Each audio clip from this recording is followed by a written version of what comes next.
গোবিন্দ জয় জয় হে কৃষ্ণ গোবিন্দ হরে হে নাথ নারায়ণ বাসুদেব গোবিন্দ জয় জয় গোপাল জয় জয় রাধা মনোহরি গোবিন্দ জয় জয় হে কৃষ্ণ গোবিন্দ হরে মুরারে হে নাথ নারায়ণ বাসুদেব গোবিন্দ জয় জয় গোপাল জয় জয় রাধা রমণ হরি গোবিন্দ জয় জয় হে কৃষ্ণ গোবিন্দ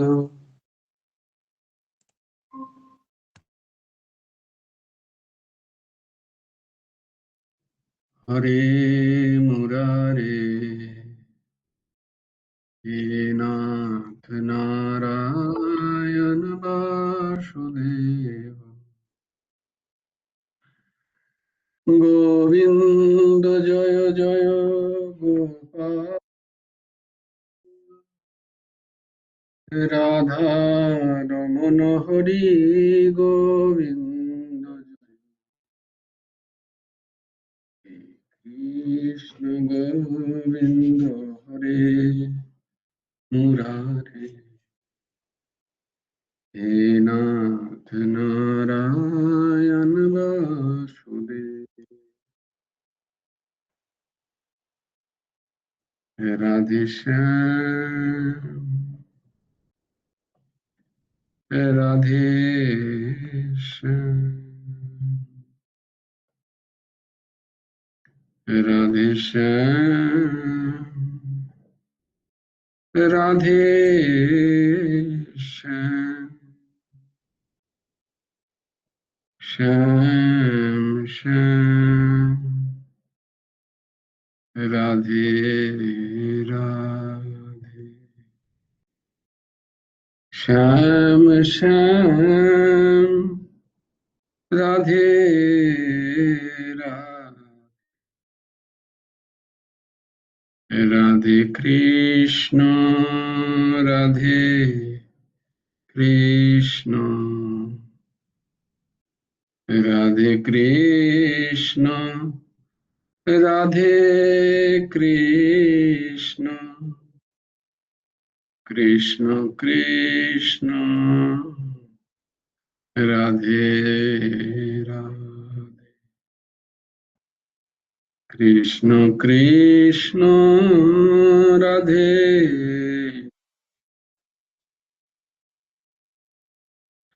রাধে শ্যাম রাধে শ্যাম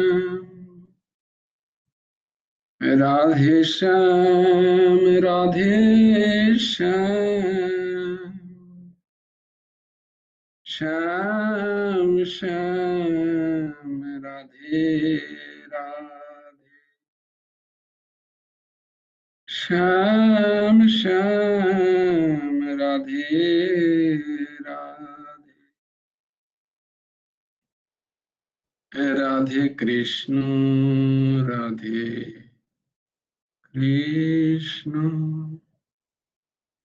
রাধে কৃষ্ণ রাধে কৃষ্ণ কৃষ্ণ কৃষ্ণ রাধে রাধে কৃষ্ণ কৃষ্ণ রাধে রাধে গুরুর্ব্রহ্মা গুরুর্বিষ্ণু देवो महेश्वर गुरुर्साक्षात् परब्रह्म तस्मै श्रीगुरवे नमः। कृष्णाय वासुदेवाय हरये परमात्मने प्रणतक्लेशनाशाय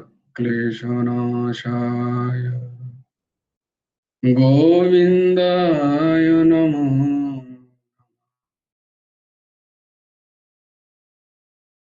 कृष्णाय वासुदेवाय देवकी नन्दनाय च नन्दगोपकुमाराय गोविन्दाय नमो नमः। वसुदेवं सुतं देवं कंसचाणूरमर्दनं देवकी परमानन्दं कृष्णं वन्दे जगद्गुरुं।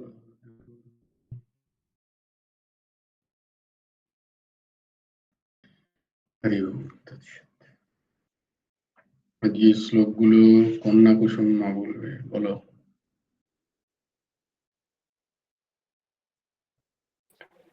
জয় গুরু রাধেশ্যাম। ধর্ম সেতে কুরুক্ষেত্রে সমবেতাযুজুৎসব মামকাঃ পাণ্ডবশ্চৈব কিম কুর্বত সঞ্জয় যৎসোকে সরহ কৃষ্ণ যৎস পার্থ ধনুর্ধর তৎসোऽসির্বিজयो ভূতির্ধূপানীতিर्मतिर्मम यदा यदा हि धर्मस्य ग्लानिर्भवति भारत अभ्युत्थानम् अधर्मस्य तदात्मानं सृजाम्यहम् परित्राणाय साधूनां विनाशाय च दुष्कृतं धर्म संस्थापनार्थाय सम्भवामि युगे युगे कर्मण्येवाधिकारस्ते मा फलेषु कदाचन मा कर्मफलहेतुर्भुः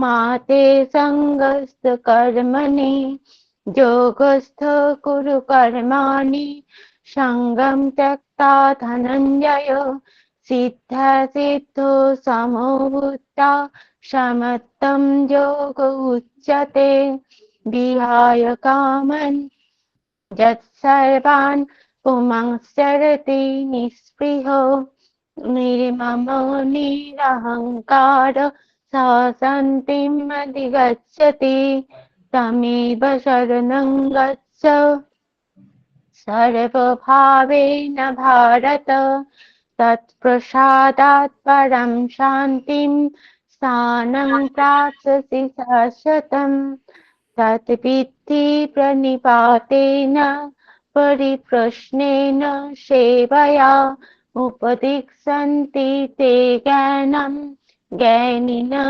तत्तदर्शिनः श्रद्धावान् लभते ज्ञानं तत्परो संयतीन्द्रिय ज्ञानं लब्ध्वा परं शान्तिं मचिरेणाधिगच्छति कार्पण्यदोषो अपहतो स्वभावो पृच्छामि त्वं धर्मसंमुच्येताः यश्रेयो सन्निश्चितं ब्रूहि तन्मे शिष्यस्तेऽहं साधिमां त्वां प्रपन्नम् सर्वधर्मान् परित्यज्य मामेकं शरणं व्रज अहं त्वां सर्वपापेभ्यः मोक्षयिष्यामि मा शुचः चञ्चलं हि मनः कृष्ण प्रमाथि बलवत्तिरं तस्याहं निग्रहं मन्ये वायुरिव सुदुष्करम् असंशयं महाबाहो मनो दुर्निग्रहं चलम् अभ्यासेन तु कौन्तेय वैराग्येन च गृह्यते पत्रं पुष्पं फलं तोयं जो मे भक्ता प्रयच्छति तदहं भक्तो प्रहितम् अश्नामि प्रतात्मनः यत्करोषि यदश्नासि यज्जुहोषि ददासि यत् यत्तपस्यासि कौन्तेय तत्कुरुष्व मदर्पणः अनन्यश्चिन्तयन्तो माम् ये जनाः पर्युपासते तेषां नित्याभियुक्तानां योगक्षेमं वहाम्यहम् अपि चेत्सु दुराचार भजते माम् अनन्यभाक् साधुरेव समन्तव्य सम्यक् व्यवसित हि सः। जय गुरु राधेश्याम। জয় গুরু রাধেশ্যাম।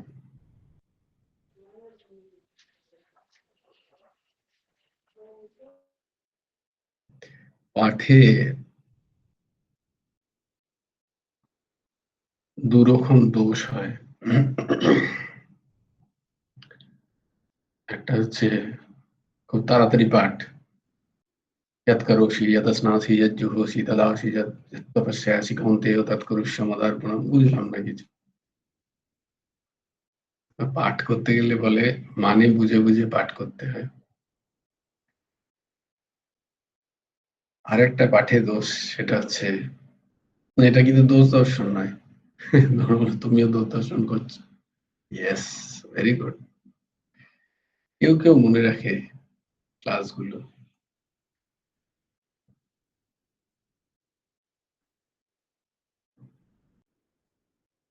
তুমি কি পেন্ডুলামে বসে আছো? তারপরে মন পাঠে নেই, মন অন্য কোথাও ঘুরে বেড়াচ্ছে। দেখবে, নিজে দেখে নাও, ততক্ষণ পাঠ করছিলে মন কোথায় ছিল? মন পাঠে ছিল না, মন শ্লোকে ছিল না। খুব শক্ত। চুপচাপ বসে যদি পাঠ করতে পারো, দেখবে কনসেন্ট্রেশনটা পুরো শ্লোকে, যেটা বলছো সেটাতে। আর এরকম মানেই জানবে আমার মন অন্য কোথাও, আমি মুখস্থ আওড়ে যাচ্ছি।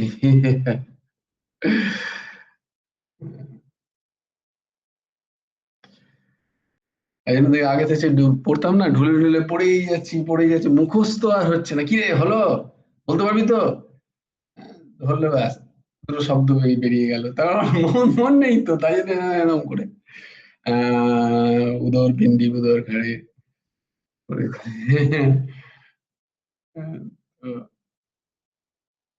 এ দুটো দোষ পাঠের।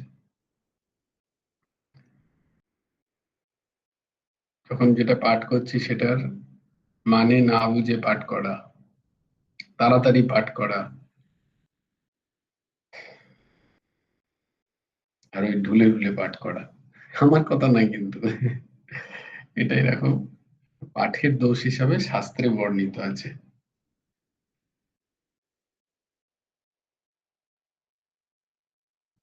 তাই তোমরা কখনো যদি ইউটিউবে দেখো কোথাও বটুক ব্রাহ্মণরা বেদ আদি পাঠ করছে, তারা কিন্তু সোজা সোজা পিঠ, হ্যাঁ, তারপরে পাঠ, শুয়ে পাঠ, তারপরে পিঠ ইয়ে এরম করে পাঠ, এই সমস্ত অনেক কিছু আছে। এত দেখো, প্রত্যেকটা বিষয় আমাদের মহারিষিরা কতটা ধ্যান দিয়েছেন।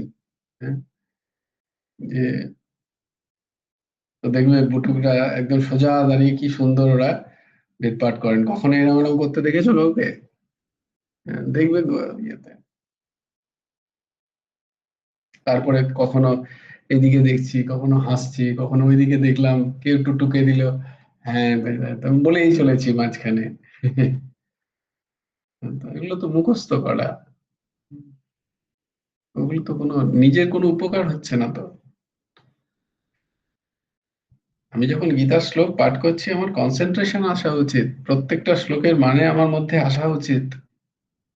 এই শ্লোকের মানেটা এই, আমি যখন পাঠ করছি। কারণ তোমরা তো এখন অনেকদিন হয়ে গেল না, এবার আস্তে আস্তে এইগুলো আমাকে মাঝে মাঝে বলতে হবে। সরি, এটা আমার জন্য, কারণ আমিও মাঝে মাঝে এরকম করি, তোমাদের জন্য নয়, এটা আমার জন্য বলা। যে এরকম যদি আমি করি, তোমরা কখনো বলতে পারো যে এই আপনি তো এরকম করছেন, ভুল। তোমাদের জন্য বলে দিচ্ছি, যাতে তোমরা আমাকে সাবধান করতে পারো। আমিও করি মাঝে মাঝে, কারণ আমার মন অন্যদিকে থাকে, এটা স্বাভাবিক। তাই জন্য তখন দেখবে এরকম নড়ছি ঢুলছি। এটা হচ্ছে পরিচয়। তখন আমার মন ক্লাসে নেই।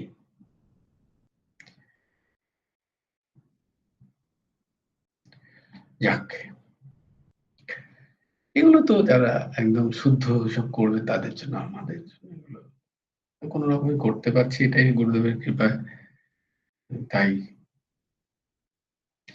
তো আমরা তাহলে গেছি কতক্ষণ পর্যন্ত এসেছিলাম? স্বকীয় সত্য করতে করতে আমাদের সত্য বিলুপ হয়ে গেছিল কালকে। তো আজকে আমরা সেখান থেকে শুরু করি, চতুর্থ থেকে। আমরা তারপরে দেখছি দম।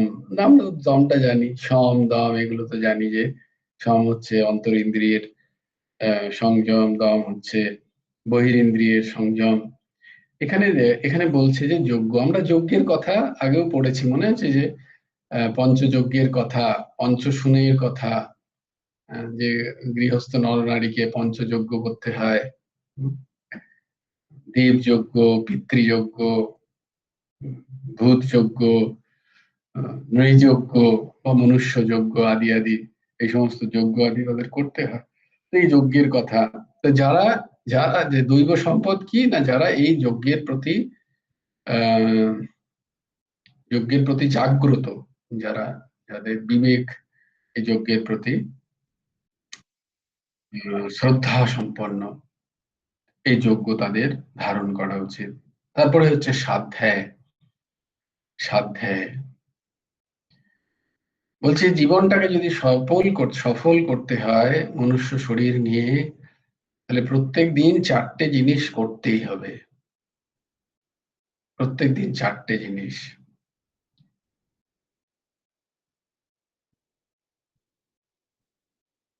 চারটে জিনিস করতে হবে।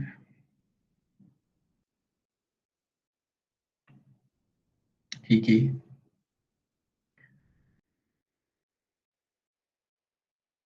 একটা হচ্ছে,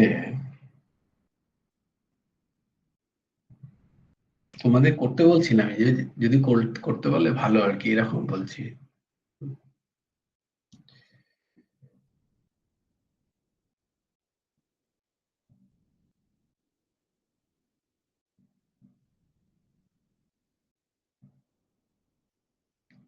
একটা হচ্ছে ভগবান নাম। যে নাম প্রিয়, যদি গুরু ভগবানের সান্নিধ্য হয়ে থাকে, তিনি যে নাম দিয়েছেন, সেই নামের আরাধনা, সেই নামের আশ্রয়।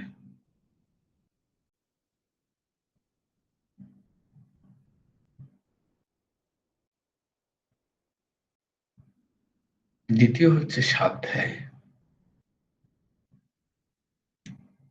দ্বিতীয় কি? স্বাধ্যায়। বিশাল বই খুঁড়ে বিশাল পড়ার দরকার নেই। একটি পাতা, অর্ধেক পাতা, একটা লাইন সারাদিনে, সারাদিনে একটুখানি, সারাদিনে একটুখানি সৎসঙ্গ, সৎসঙ্গ চাই। আর একটা জিনিস, সেটা হচ্ছে আহার শুদ্ধি। আহার শুদ্ধির খুব প্রয়োজন।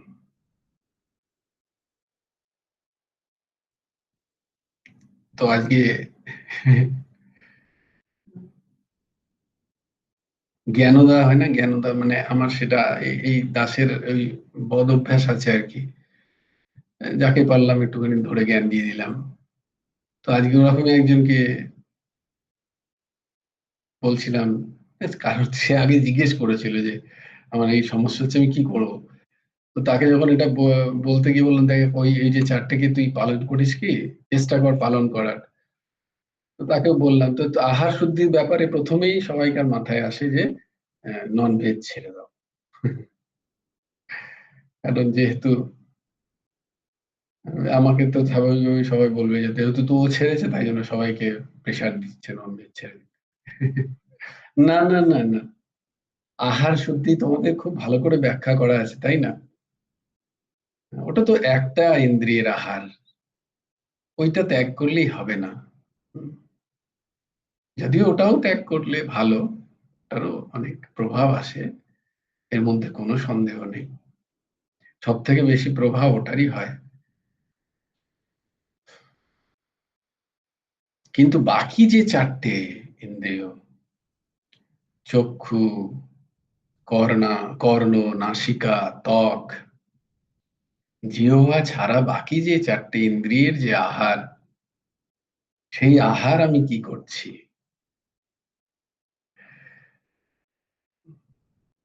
আজকে একটা পোস্ট গিয়ে দেখলাম, অপর্ণাদি প্রণাম জানিয়েছে, এগুলো খুব মনে ধরেছে। তার মানে বলছে এই 1 ঘন্টার সৎসঙ্গ করলে তো হবে না, বাকি 23 ঘন্টা অসৎসঙ্গ চলে যাচ্ছে। বুঝতে পেরেছি মনের ভাব। বলছে তুমি শুনতে চাইছো তাই তুমি শুনছো, তুমি সঙ্গ করতে চাইছো তাই তুমি করছো, তুমি ত্বকের দ্বারা যে সঙ্গ করছো তাই তুমি করছো, নাহলে ভেতর থেকে বন্ধ করা যায়।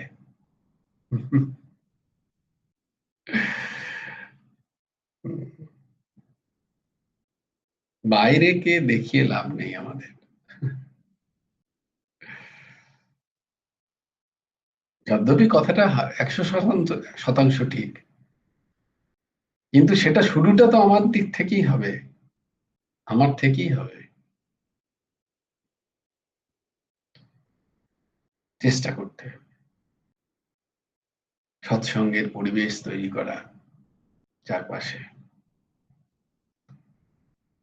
তার জন্য নিজে দৃঢ় থাকা সৎসঙ্গের কথার আচরণে। কেন বলে দিতে, আমাদের একটা উদাহরণ দিচ্ছি আজকের সকালে। এই শুনতে বেশ ভালো লাগে না এইসব ঘটনাগুলো, এই গীতার প্রত্যেকদিন এইসব গুলো। আজকে সকালেই যখন ব্রেকফাস্ট করছিলাম তখনই আমরা এই যে হোটেলে আছি সেখানে আরো 2-3 জন এসছে এদিক ওদিক থেকে। সেখানে একজন এরকম কথা পারলো যে বলে, পিনাকিজি জানতে हैं तो আরেকজনের সম্বন্ধে ও এইরকম। আমি বললাম, नहीं नहीं उसका छोड़िए आप अपना बताइए। তো नहीं नहीं सुनिए तो सही, মানে আরে দাঁড়ান না শুনুন তো। তো যদ্যপি সে আমার থেকে সিনিয়র, আমি বললাম না আমি শুনতে চাই না, আপনি আননেসেসারি কেন বলবেন। তো তার খারাপ লাগলো একটুখানি, কিন্তু এই খারাপ লাগাটা ঠিক আছে, কোনো অসুবিধা নেই। আননেসেসারি তারও সময় নষ্ট, এনার্জি নষ্ট, আমি তো এমনিতেও শুনবো না।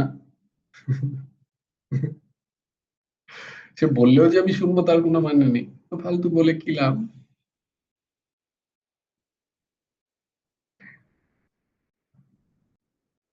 তো নিজেকে এই জায়গাটাতে দৃঢ় থাকতেই হবে যে আমি আমার মনের মধ্যে কি প্রবেশ করাবো, আমার কর্ণকুহরে কি প্রবেশ করাবো, সেটা আমার একান্ত বিষয়। তার জন্য কেউ যদি বলে আমি তাকে চুপ করাতে বাধ্য, এবং সেটা যে বেঠিক তার জন্য কোনোভাবে যদি তারও উপকারে আসে তাহলেও শুনে নিতাম।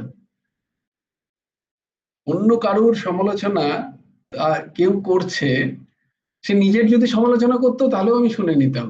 অন্য কারুর সমালোচনা করে তার কি উপকার হবে যদি কেউ বলে দেয় এই মানুষটাকে জিজ্ঞেস করো, তখন তাকে তো বন্ধ করে দেওয়াই না, তাতে তার খারাপ লাগতেই পারে, এবং সেই খারাপ লাগাটা তার ভালো। কেন ফালতু তার এনার্জি গুলোকে নষ্ট করবে সে। তো এই চারটে জিনিস কিন্তু আমাদের মধ্যে আমরা যদি ধারণ করতে পারি তাহলে কিন্তু জীবনে একটা পরিবর্তন লক্ষ্য করা যাবে।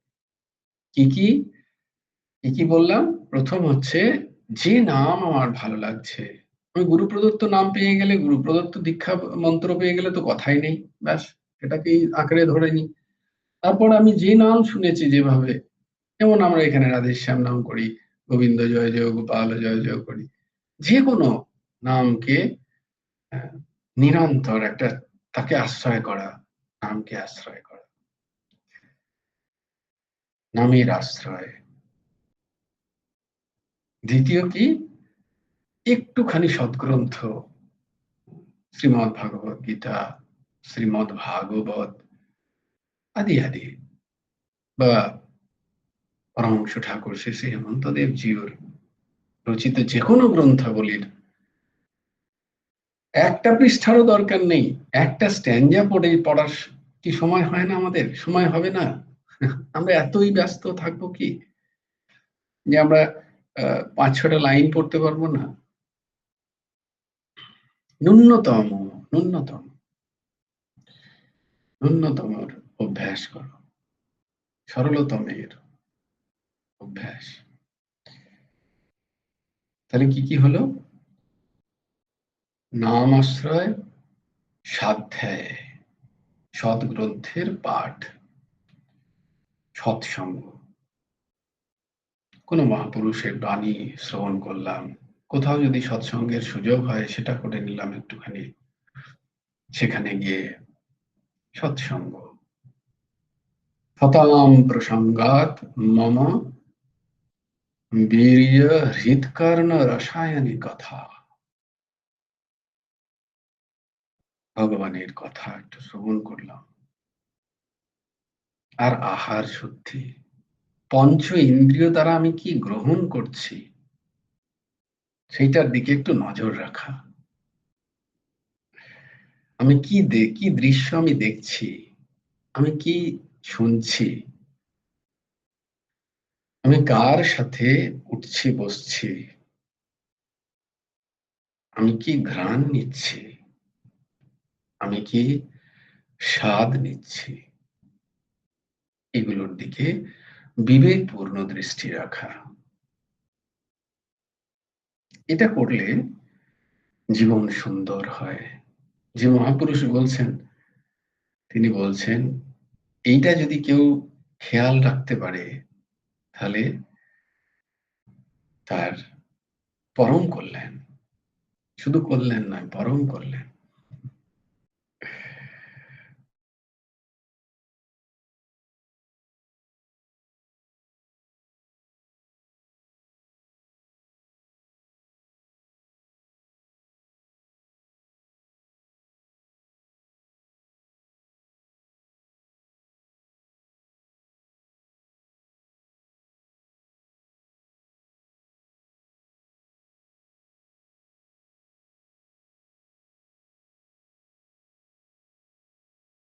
অর্থাৎ বেদাদির অধ্যয়ন।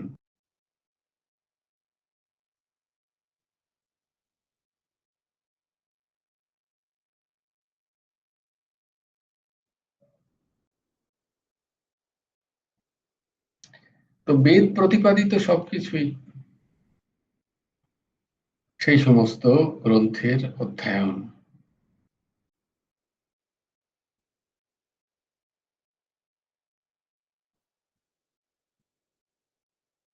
তারপর বলছে তপ,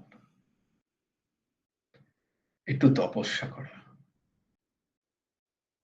শরীর আদি ভেদে ত্রিভুত, কায়িক বাচিক মানসিক তপ হয়। তপ।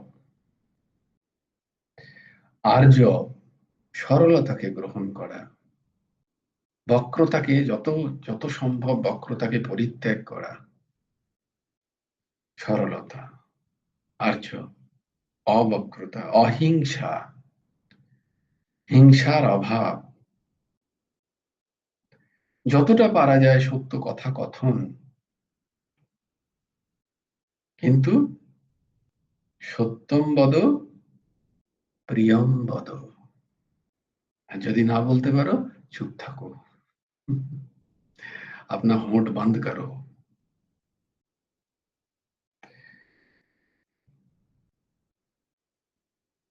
অক্রোধ, ক্রোধহীনতা, ত্যাগ, ঔদার্য,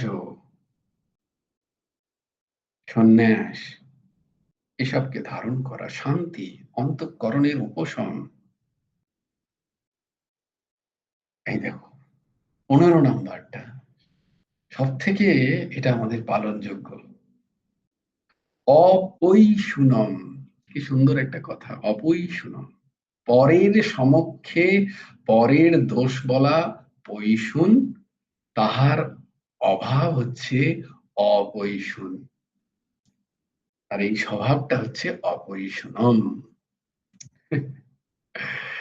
এটা একটা দৈবী স্বভাব।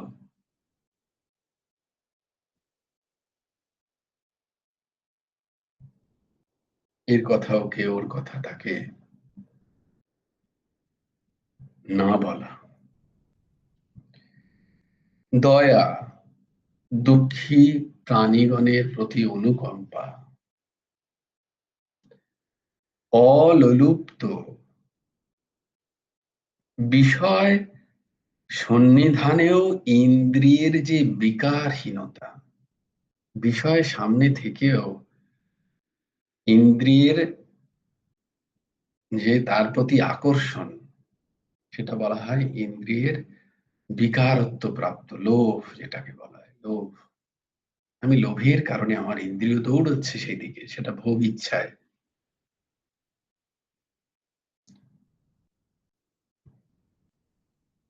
এর থেকে নিজেকে, নিজের ইন্দ্রিয়গুলোকে সংযত করা, দূরে রাখা, বা বিষয় সান্নিধ্য থেকেও ইন্দ্রিয়ের লোলুপতা হচ্ছে না তার ব্যবস্থা করা, এটা সম্ভব। জপ, ধ্যান, মনন সাধন করলে করলে এরম ইন্দ্রিয়ের ক্ষমতা বাড়ে।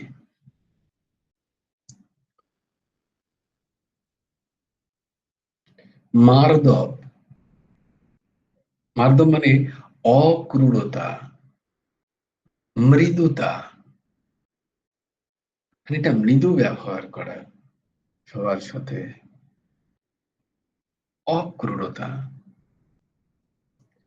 হ্রি, হ্রি মানে লজ্জা। আমার গুরু ভগবান একটি বই লিখেছেন এরকম।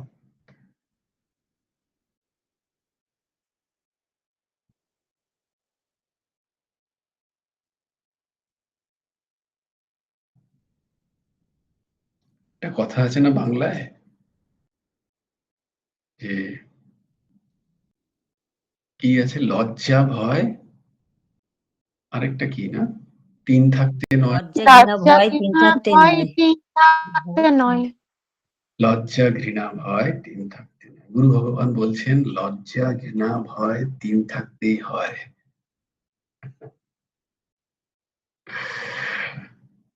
ব্যাখ্যাটা সম্পূর্ণ তোমরা বুঝতেই পারছো, তার ব্যাখ্যাই পারমার্থিক ব্যাখ্যা। লজ্জা ঘৃণা ভয়। অচাপল্য, চাপল্যহীনতা, ইন্দ্রিয়ের চঞ্চলতা, একে চাপল্য বলা হয়। আর এটার অভাব তাকে বলে অচাপল্য। তেজ, প্রাগল্ভ, তেজ, ভেতর থেকে একটা তেজ।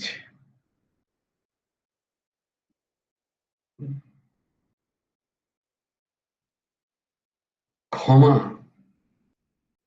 সামর্থ্য সত্ত্বেও পরিভবকারীর প্রতি ক্রোধ না প্রদর্শন করা, ক্রোধিত না হওয়া।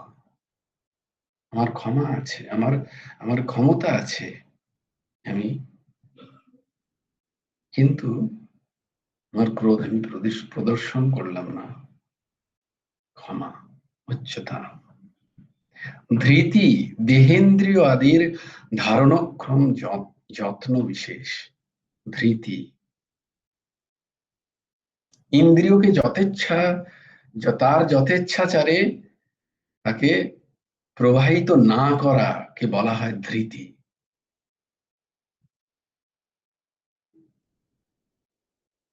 দেহি ইন্দ্রিয়গুলো সবসময় তাদের নিজের নিজের প্রকৃতি অনুযায়ী তারা নিজের নিজের দিকে দৌড়চ্ছে। তাদেরকে সংযমন করে তাদেরকে অন্তর্মুখী করা ধৃতি। শৌচের ব্যাখ্যা তোমাদের আগে বলা আছে। ভগবান এখানে লিখছেন যে মায়া মিথ্যাদি রাহিত্য তাকেই শৌচ বলছেন। আর বাহ্য অভ্যন্তরণ শ্রুতিকেও শৌচ বলে। কি সুন্দর কথা দেখো, ভগবান প্রথমে বলছে মায়া মিথ্যাদি রহিত্যকেই শৌচ বলে। কত বড় উচ্চ কথা। তিনি একটুখানি খালি প্রকাশ করলেন নিজেকে এখানে। শৌচ তাহলে আমরা এতক্ষণ পড়ছিলাম যে তথাকথিত মনের নির্মল্যকে শৌচ বলা হয়, বা বাহিরের বাহ্য অভ্যন্তরী। এখানে এখানে শৌচের মানে হচ্ছে সত্যকে ধারণ, যা মায়া, যা অসত্য, যা মিথ্যা, তাকে বর্জন। এইটা শৌচ, এইটা শৌচ। মায়া মিথ্যাদি রহিত। অদ্রোহ, দ্রোহের পরের জিঘাংসার জন্য অস্ত্রাদি গ্রহণ।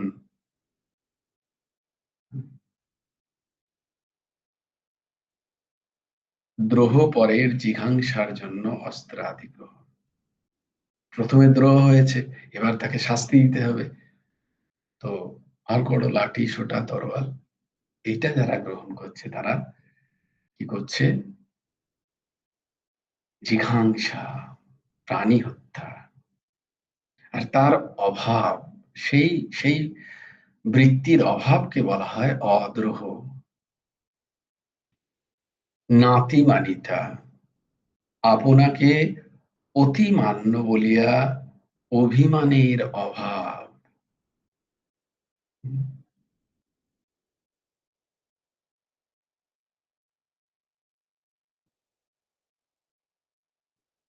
আমি খুব মান্য ব্যক্তি, এরকম একটা অভিমান।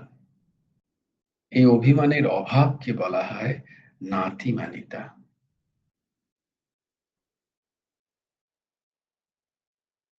আমাকে মান্য করে সবাই, আমি এই করি,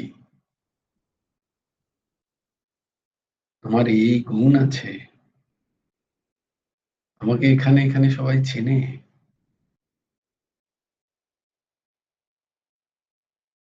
এটার অভাব, এটার ত্যাগ, এই অভিমানের ত্যাগ। তৃণাদপি শুনেছেন তরুরপি সহিষ্ণুনাম আমানিনমাননেন কীর্তনিয়া সদা হরি।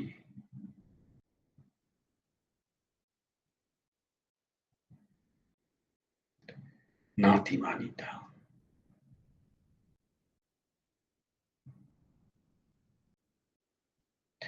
যখন যে মনুষ্য শাস্ত্রীয় সংস্কারের প্রাবল্যবশত স্বভাব সিদ্ধ রাগদ্বেষ কে পরাভূত করে ধর্মপরায়ণ হয়, তখন সে দেব। কে দেব? শাস্ত্রীয় সংস্কারের প্রাবল্য, যা যা শাস্ত্র উল্লিখিত দিনচর্যা, সেগুলো যখন তাদের দৃঢ় হয়, তখন তাদের রাগ এবং দ্বেষ, রাগ মানে আসক্তি এবং দ্বেষ মানে ঘৃণা, এই সমস্ত বৃত্তিগুলোকে তারা পরাভূত করে করে ধর্মপরায়ণ, ধর্মের যা ব্যাখ্যা মূল,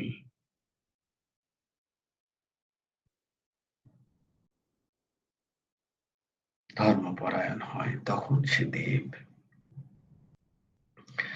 আর যখন যে মনুষ্য স্বভাব সিদ্ধ রাগ দ্বেষের প্রাবল্য বশত শাস্ত্রীয় সংস্কারকে পরাভূত করে অধর্ম পরায়ণ হয়, তখন সে অসুর নামে অভিহিত হয়।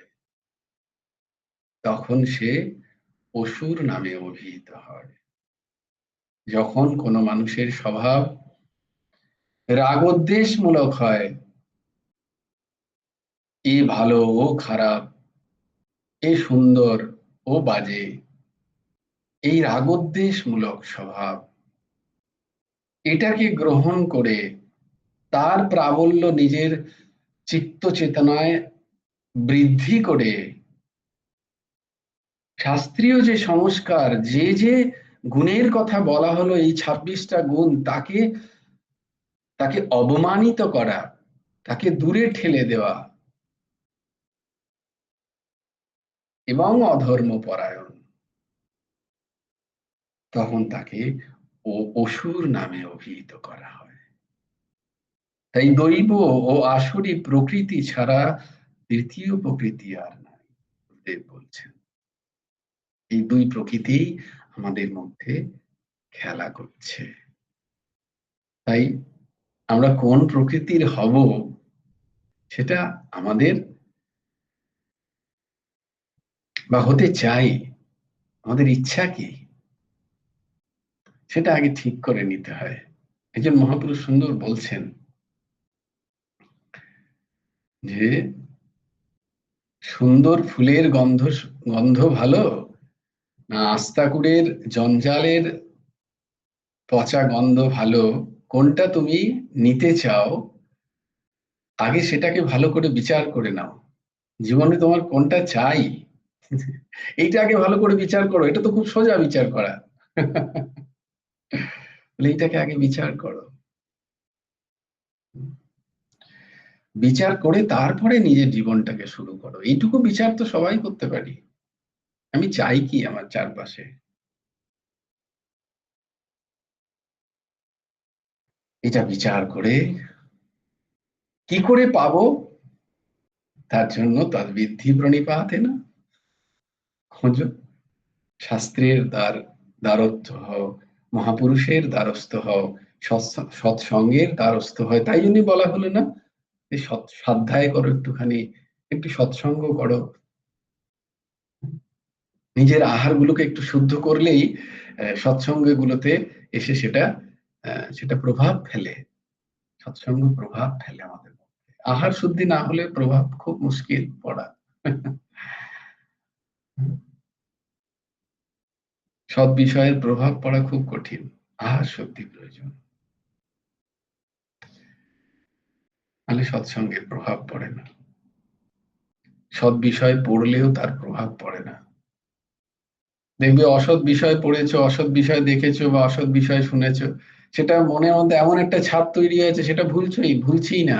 অথচ সৎ বিষয় পড়েছি, আমি ভুলে গেছি। বলে তাহলে কি সৎ বিষয়ের ন্যূনতা? বলে না না না,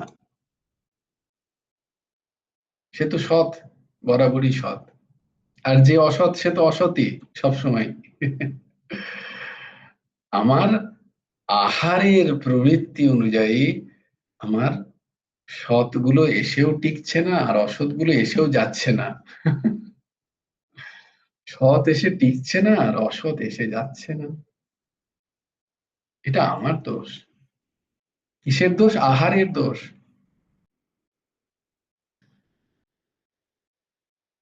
আমার আহার দোষ। তাই আহার শুদ্ধি চাই। এবং তার আগে অবশ্যই আমাদের ঠিক করতে হবে, আমরা সুন্দর ফুলের গন্ধ চাই জীবনে, না আমরা কোন জিনিসটা চাই, সেটা আগে ঠিক করে নিতে হয়। সেটাকে ভালো করে বিচার করে বলতে, হ্যাঁ ঠিক বলছো তো তুমি, ফুলের গন্ধ, তাহলে তোমার গাছ লাগাতে হবে। বলে আমি ফুলের গাছ, স্বাভাবিকভাবে সবাই যা কাল থেকে জিজ্ঞেস করো, তোমরা ফুলের গন্ধ চাই না পচা নর্দমার গন্ধ চাই, কোনটা চাই বলো? কেউ যদি বলে দাও পচা নর্দমার গন্ধ চাই, কালকে দেখো না একটা পরীক্ষা করে বাকিতে, বলি তাহলে তুমি কি ফুলের গাছ লাগাচ্ছ? গাছ লাগাবে তবে তো সেখানে ফুল ফুটবে, সেখান থেকে গন্ধ আসবে। বা তুমি একটা সেরকম বাগান তৈরি করছো কি?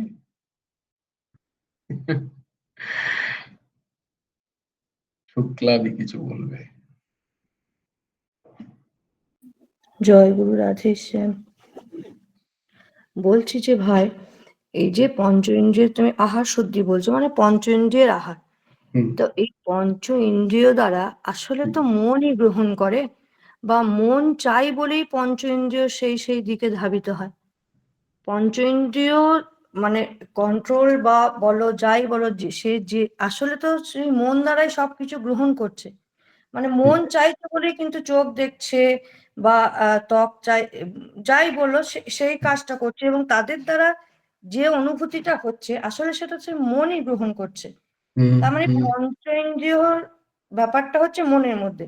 তাহলে হুম, মনটাকে কন্ট্রোল করতে হবে, মন হুম, কন্ট্রোল করলে পঞ্চেন্দ্রিয় কন্ট্রোল হবে, হুম, তাই তো? একদম পঞ্চেন্দ্রিয়, একদম ঠিক, একদম হ্যাঁ। ঠিক।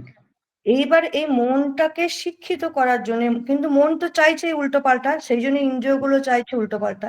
তো এই হুম, মনটাকে শিক্ষিত করার জন্যই আমাদের ওই স্বাধ্যায়, নাম জপ এবং উম হুম। হ্যাঁ, সৎসঙ্গ, সৎসঙ্গ, লেখনি, সৎসঙ্গ, ডায়েরি স্বাধ্যায়, নেই? নাম জপ এবং সৎসঙ্গ, এই না, তিনের মাধ্যমে। আরেকটা আছে। এই জন্যই দেখো এক্ষুনি ধরা পড়ে গেলে যে তপস্যা লেখনি। তপস্যা ওই দেখো বলছে তপস্যা, মানে তারও লেখেনি। নাম নাম মানে নাম না না আহার উদরপিণ্ডি বোধ শুদ্ধি। নাম জপ তো চেপেছে। বললাম, নাম জপ তো বললাম, নাম জপ, নাম তো স্বাধ্যায় প্রথমে আর হচ্ছে নাম, দ্বিতীয়তে স্বাধ্যায়, সৎসঙ্গ, তৃতীয়তে সৎসঙ্গ, চতুর্থতে তপস্যা। না আরো শুদ্ধি। আহার শুদ্ধি। ও, আহার শুদ্ধি, হ্যাঁ সরি। হ্যাঁ, ঠিক আছে। আহার শুদ্ধি তো আমরা করি, ওই জন্য না, আহার শুদ্ধি চলছে, যায়। চলছে। খুব ভালো একটা দিক শুক্লাদি বলছে, কিন্তু এখানে একটা দিক আছে।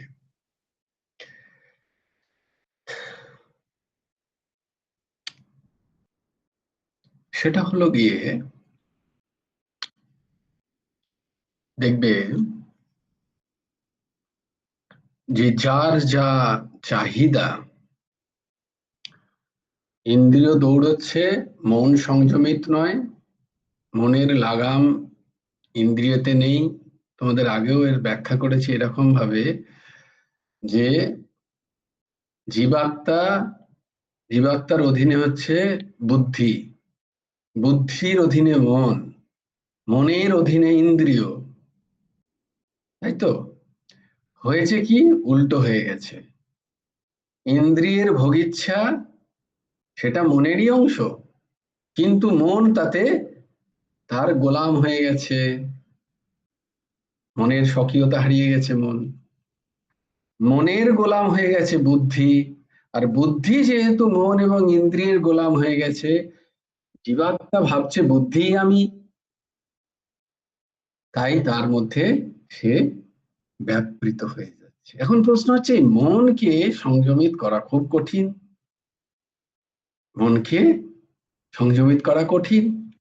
অর্জুন বলছে, ভগবানও সেটা স্বীকারও করে নিচ্ছে প্রথমেই, বলছে হ্যাঁ অসংশয়ম মহাবাহ, এর মধ্যে কোনো সংশয় নেই যে দুর্নিগ্রহম চলম, মনো দুর্নিগ্রহম চলম, মনকে নিগ্রহ করা অতীব কঠিন। এই আলোচনা এটা ঠিক আছে এই পর্যন্ত যেটা তুমি বললে, কিন্তু ওই বললি না যে আমার সামনে যদি রসগোল্লা না থাকে, তাহলে আমার খাবার প্রবৃত্তি যদি হয়ও আমি খেতে পারবো না। তাই আমার মন খুব শক্ত, এটা বলার মতো স্থিতি আসতে অনেক সময় লাগে। সিদ্ধ পুরুষদের মন হয় ওই রকম। কি বললাম, একদম লিখে রাখো এই কথাটা। কেউ যদি বলে যে না না এইসব ব্যাপারে আমার কিচ্ছু যায় আসে না, আমার মন খুব শক্ত, এগুলো আমার মনের ভেতর ঢোকে না, নয় তিনি সিদ্ধ হয়ে গেছেন, তার শ্রীচরণ ধরে প্রণাম করো, আর না হলে তিনি ভ্রান্তি কথা বলছেন। সিদ্ধ মহাপুরুষদের মনের স্থিতি ওই রকম হয়। ইন্দ্রিয় যেখানেই থাকুক না কেন, যারই সঙ্গ করুক না কেন, কোনো তাতে ফারাক পড়ে না। কিন্তু 99% তাদের মনের স্থিতি ওই রকম জায়গায় পৌঁছতে গেলে অনেক সাধ্য সাধনা করতে হয়। তাই জন্য ইন্দ্রিয়ের আহার শুদ্ধির কথা বলা হচ্ছে, তাই জন্য বিবেক জাগরণের কথা বলা হচ্ছে। এটা খুব কঠিন। মনটাকে ওই জায়গায় নিয়ে যাওয়া অনেক সাধ্য সাধনার বিষয়। তাই জন্যই বেড়া দেওয়ার কথা বলা হয়, তাই জন্যই আলাদা করে ত্যাগের কথা বলা হয়। কারণ যে কথাটা রবিদাসজি বলেছিলেন, সেটা খুব শক্ত কথা, একটা খুব গভীর কথা। मन चंगा तो कटौती में गंगा, ये रविदास बोल सकते हैं, রবিদাস বলতে পারেন, আমাদের বলার ক্ষমতা নেই। এই কথাটা অনেক গভীর কথা একটা, যেখানে মন নিশ্চল হয়ে গেছে, মন নিউট্রালাইজড হয়ে গেছে, যেখানে মন স্থির হয়ে গেছে, মনের মধ্যে আর কোনো হালচাল নেই, যেখানে মন আর রিয়াক্ট করে না কোনো বিষয়ে, কোনো ব্যাপারে, কোনো কথায়, এইরকম মন যখন হয়, তখন সেই মন ততক্ষণ ইন্দ্রিয়কে সদ্বস্তুর গ্রহণের জন্য প্রেরণ করা উচিত, অসৎ বস্তু থেকে দূরে থাকা উচিত। এইটাই হচ্ছে কথা, এটাই হচ্ছে সৎসঙ্গ। বস্তুত হয়তো ওই কথাটাই ঠিক, একদম ওপরের কথাটা, কিন্তু সেখানে পৌঁছতে তো সময় লাগবে। সেই স্থিতি তো আমার নেই। আমি বারবার পরাহত হয়ে যাচ্ছি আমার ইন্দ্রিয় দ্বারা, মনে তার ছাপ পড়ে যাচ্ছে নিরন্তর, ক্ষণে ক্ষণে। তাই জন্য নিগ্রহের কথা বলা হচ্ছে, তাই জন্য বলা হচ্ছে যে পঞ্চ ইন্দ্রিয়ের এই যে শব্দ, রূপ, রস, গন্ধ, স্পর্শ তন্মাত্রকে শুদ্ধিকরণ করা, তাই বলা হচ্ছে। এইটা বলার উদ্দেশ্য এখানে, কারণ সেই জায়গায় পৌঁছতে অনেক সময় লাগবে।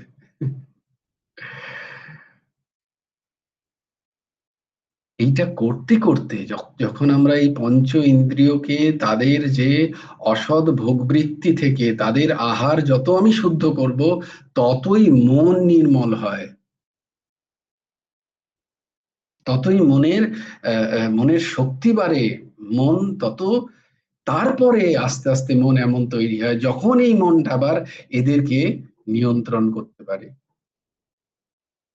আমি এদের যদি ভোগ বাসনায় পূর্ণ ছেড়ে দিই আর ভাবি আমি মনকে নিয়ন্ত্রণ করতে পারবো, কখনো সম্ভব নয়। কোনো যোগী, কোনো ভক্ত, কোনো জ্ঞানী, কোনো প্রাণায়াম করা যে অষ্টাঙ্গ যোগী, তারা কেউ করেন না। তাই জন্য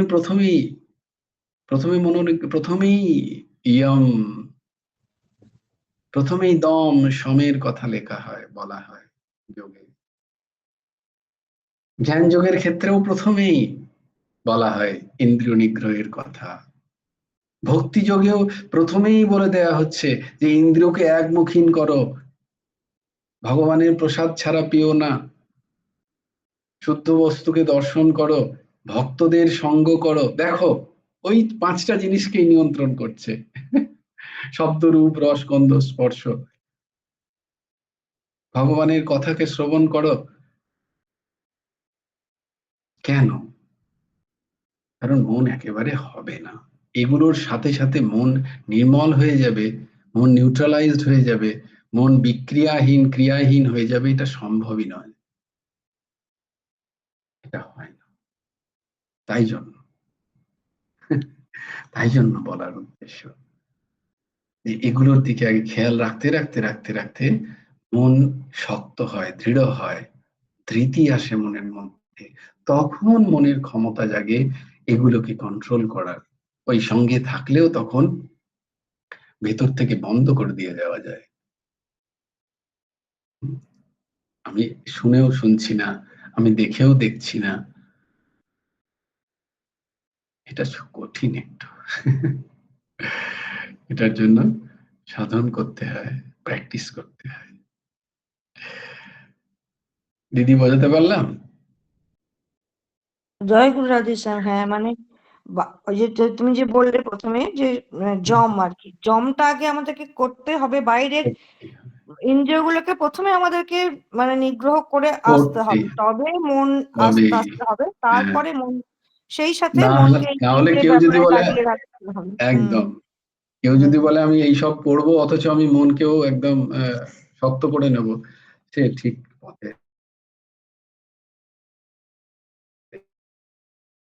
না কোথাও। কোনো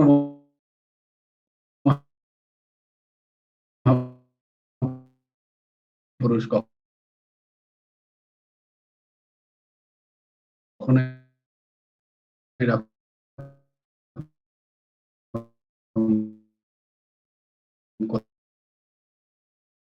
জয় জয় রাম গুরু রাধেশ্যাম। জপ হরে জপ হরে কৃষ্ণ হরে রাম। নেটটা মাঝে মাঝে চলে যাচ্ছে। জয় জয় গুরু রাধে শ্যাম, রাধে শ্যাম রাধে শ্যাম, শ্যাম শ্যাম রাধে রাধে, রাধে কৃষ্ণ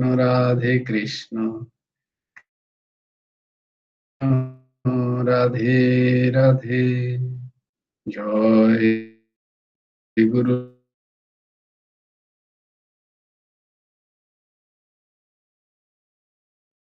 রাধে শ্যাম, শ্রী গুরু রাধে। এই আদ্রিজা মা